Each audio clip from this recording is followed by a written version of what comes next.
I'm Alexandra, a psychic spiritual counselor, and welcome to Alexandra's Psychic Eye. Many European cultural traditions hold that Halloween is one of those mystical times of the year when spirits can make contact with the physical world and when magic is most potent. In our modern world, this holiday summons the need to delve into a psychologically dark imagery, whether it's in decorating the front lawn or when dressed up ready for our annual holiday revelry. It is easily one of those most sought-after seasons in our culture. Keep watching as we look into some of the interesting folklores that have been around for centuries. We'll be right back.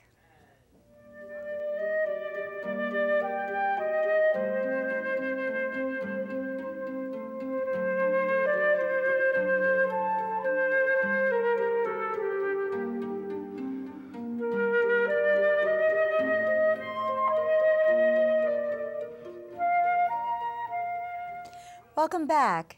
Today, with the help of my guest, Mark, from Practical Magic, we're going to continue our look at how Halloween became such an important part of our culture and where these traditions came from. And welcome back, Mark. Thank you.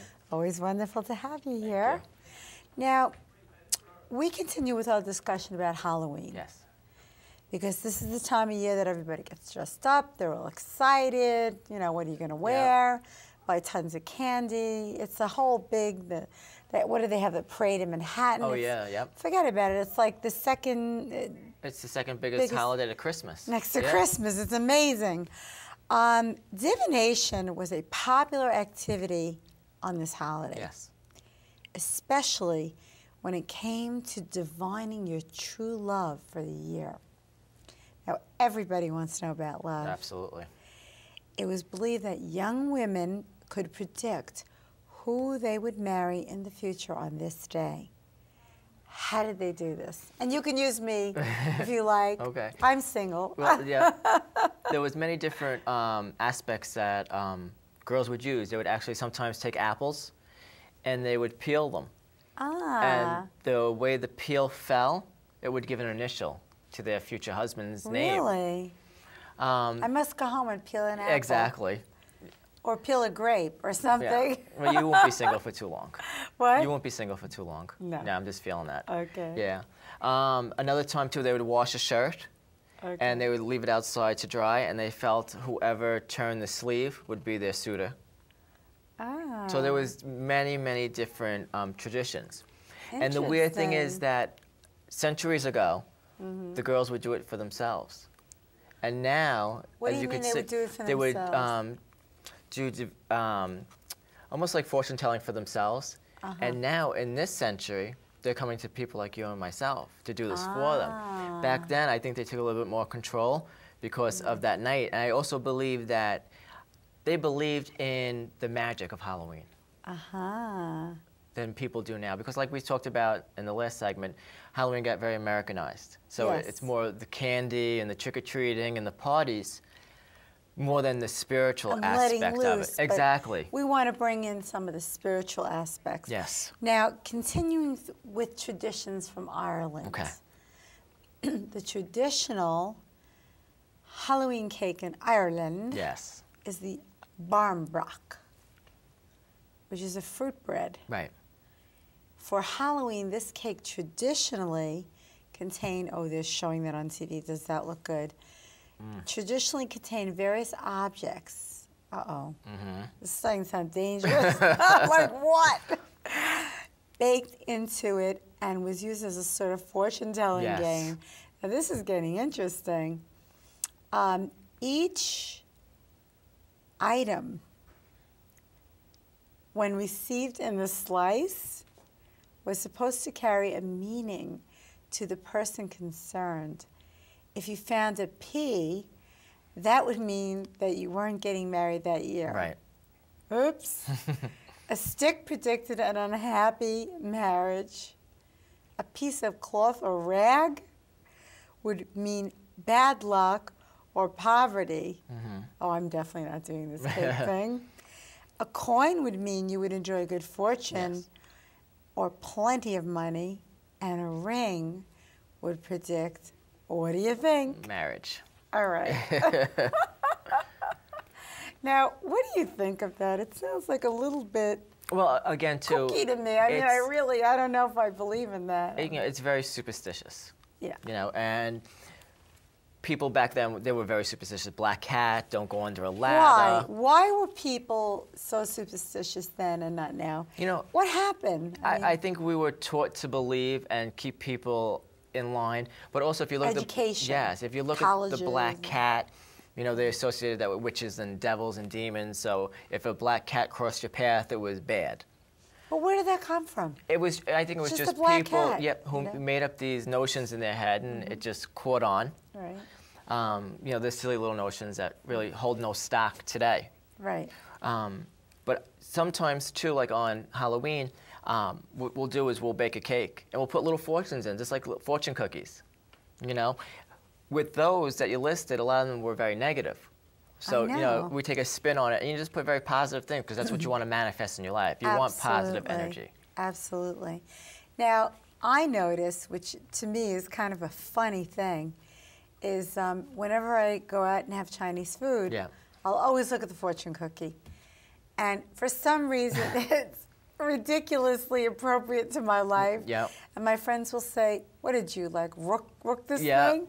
And it just isn't amazing. Why do you think that is? Well, I think that the universe tries to tell us little hints and little, you know, secrets about our life. So I think that the universe really wants to tell you different things.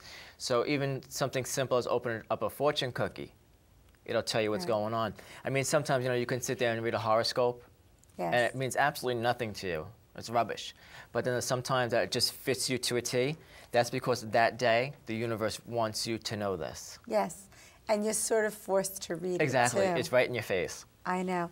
Now, we have a picture of a Halloween party in Blarney, Ireland from 1832, and there it is. Yep. Okay, there they are, Blarney, Ireland, 1832.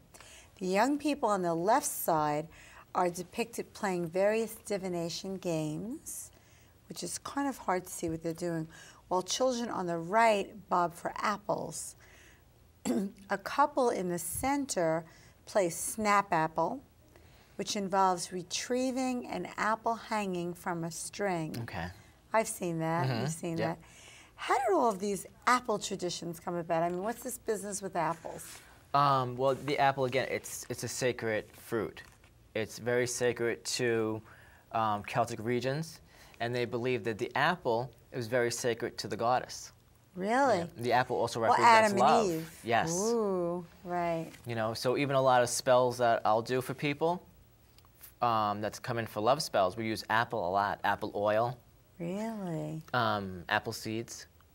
So apple is very, it's a very strong fruit to kind of draw that to you. Why is I think because of the whole energy that it holds. The Adam and Eve story, Avalon. Yes, It Avalon. holds a lot of clout. It really does. It holds a lot of clout. Apple trees. Yep. And it's ruled by Venus. And it's ruled by, oh, well, there and you go. Venus is love. Absolutely. Yeah. Anything that's sweet like that, strawberry, apples, we use that in love spells. So you would recommend that if you want to sort of mesmerize someone, get them an apple cider drink. You can even make apple pie. Apple pie, and then sometimes apple on the stove with the cinnamon. Do you ever have that? It's delicious, isn't it? Oh, yeah, you can make that for your lover, yes. and that will help entice as you're eating that as a fruit. It could also work as an aphrodisiac. Aha. Yeah. So I guess a lot of people are going to be going out and buying apples. And it's also very helpful for you. It does keep the doctor away. Oh, absolutely. They really do. Now, why do you think Halloween became such a popular night for divination and learning who you may end up marrying? Because I think as humans, we're so fixated on love. Yes, we are. And everybody wants to know about love. I would say about, and no joke, about 80% of my clients that come into the store are coming in for love. Everybody wants it. I would say my practice is too. Yeah, everybody wants it, everybody needs it. But the thing is that we need correct love. Yes. And people, and you see this all the time. They want their exes back who abused them for years and stole from them. Why didn't he love me? Exactly. Oh, so he hit me. Oh, Yeah. so he abused me. Yeah, they make excuses for them. And Exactly. I said, there's no excuses. There's no excuses. No excuses. So I think that through building their self-esteem and self-confidence and letting them realize, you know what, you're better than that. You deserve more. You deserve more. Also with love, just a little bit of digression from the Halloween. With love, what I always tell people that come to see me for readings, especially love readings, is you needed to see what is not for you. Exactly. It's an object lesson so that you can see what is for you. Exactly. This is bad. This is not for you. Now let's go to what is for you. I was in... The opposite of that. Exactly. And I always say, too, if you're not in it, I was in a dysfunctional relationship for years. I had to get out of it myself, okay? Yes. And I found something now that's perfect for me. And I had to go through all the, Negative. for lack of better words, psychic garbage. You know what I'm Right. saying? And Yes. their deal, that's their deal, not my deal. But I had to go through that to realize, okay, now I found what's right and correct for me. That's right. And I've never been It was happier. an object lesson. That's wonderful. So definitely Halloween is the perfect time For love. Everybody for wants love, it. Everybody and needs it's a perfect it. time for you guys to pick up the phone and make an appointment Absolutely. with a psychic, get a psychic reading about love, and learn who's perfect for you, Yes. because they deserve it. Now, we're going to have a cutaway about jack-o'-lantern. Okay. Now, on to folklore. Yes. Okay? I'm sure the jack-o'-lantern has an interesting tale behind this yearly custom of pumpkin carving. There's our jack-o'-lantern. As cute as could be. Look, Fluffy. Fluffy is sleeping. Now, what is that jack-o'-lantern all about? I really have no idea. Well, actually, the old tale is that a man named Jack was sentenced to be in hell. You're kidding. Yeah. And this it was is like dark. about this guy, Jack? Yeah, and it was dark and dreary. Oh, no. And he actually used a gourd to light his way through because he couldn't see anything. And actually, A gourd? A gourd. They would actually use gourds before pumpkins. You mean those little... Yep. Those little thingamajigs. So now what we do is we carve faces in the pumpkins, and it's become an Americanized tradition, but the pumpkin and the jack-o'-lantern, basically, again, is to keep away evil spirits. So you would light a jack-o'-lantern on your porch, and that would keep the negativity away from your house that night. Yes, you'll see a lot of people have that. Now, supposing, I'm just going to be the devil's advocate. Supposing you don't carve a pumpkin and you don't have a jack-o'-lantern, does that mean that you're going to have negativity? No, not at all. A lot of it, again, was superstition.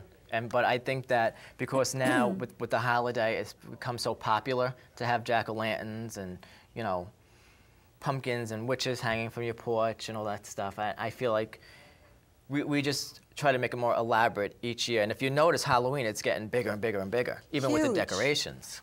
My God, they have Halloween stores all over the place. They're like... They're popping up all over. Oh, my God. Yeah. They're like phone stores. Yeah, exactly. Yeah. It truly is. So I think it's just getting more popular, and the more People popular need it it. gets. People need the release. A they release, need the connection to spirituality in a fun way. Right. Okay. Now, what about goblins?